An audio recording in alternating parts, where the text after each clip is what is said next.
jo no trobo que sigui raonable, situant al mateix nivell d'importància una feina que l'altra.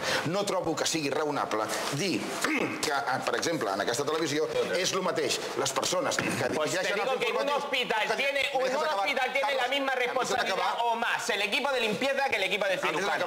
Porque si en un hospital o un quirófano no está bien limpio, se puede morir la persona, el paciente que están operando. O sea que no me digas tonteries.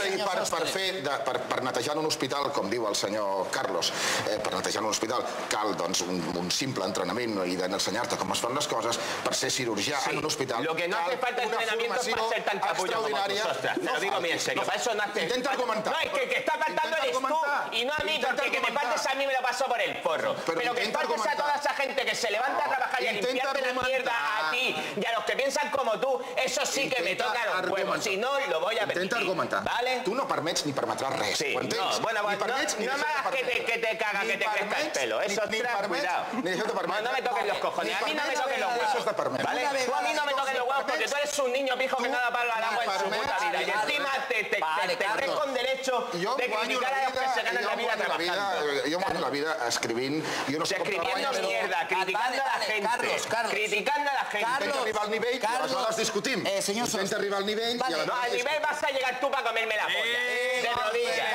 Carlos, ja està. Telèfon. Ja està. Si ens tranquil·litzem tots una mica. Venía a tocar los huevos. Venga, estoy aquí en verano pasando calor. Va a jugar la selección y tengo que escuchar al mamón este diciendo tonterías. Però vale. A veure, tu mateixa que tractes i deixes clar que és diferent una cosa de l'altra. Anem al telèfon. És diferent. Ostres, vostè entén que s'enfadi la gent, té dret a enfadar-se la gent si vostè té aquesta opinió? La gent té dret a fer el que vulgui i també té dret, com el senyor Carlos, a mostrar el seu nivell amb el seu discurs. Vostè no se n'adona que tothom es comprèn per algú? Vostè no se n'adona que vostè es compra pel director de la UI, per exemple? Sí, clar, però és que és diferent. Jo no sé on vol arribar... Claro, no es lo mismo comerle el culo a un moraco que tiene 400.000 agujeros llenos de petróleo que comerle el culo a un autónomo al que le están limpiando la mesa. Tú de verdad, tú eres un...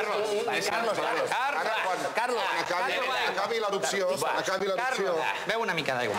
No, és que no me queda. Ja ves si m'han echado algo aquí que no me fío yo de Se suposa que el debat s'hauria de plantejar en uns termes una mica més raonables. Que la raó no cal cridar-la. Una mica més serens. Ja, però és que el debat sí se ve a partir de les seves teories. No, és que bueno, però és que s'ha d'entrar el que jo dic, no el que vostè suposa. Em pregunta que tothom es compra per algú, naturalment, però el que seria absurd és creure que, per exemple, la importància que pugui tenir, no sé, el New York Times o el Financial Times, la importància és el director que marca l'editorial, que tria els col·laboradors, que tria...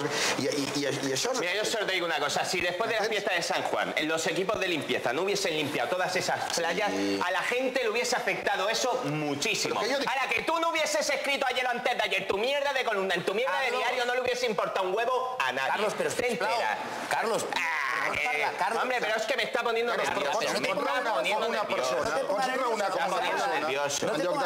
Carlos. No te pongas nervioso.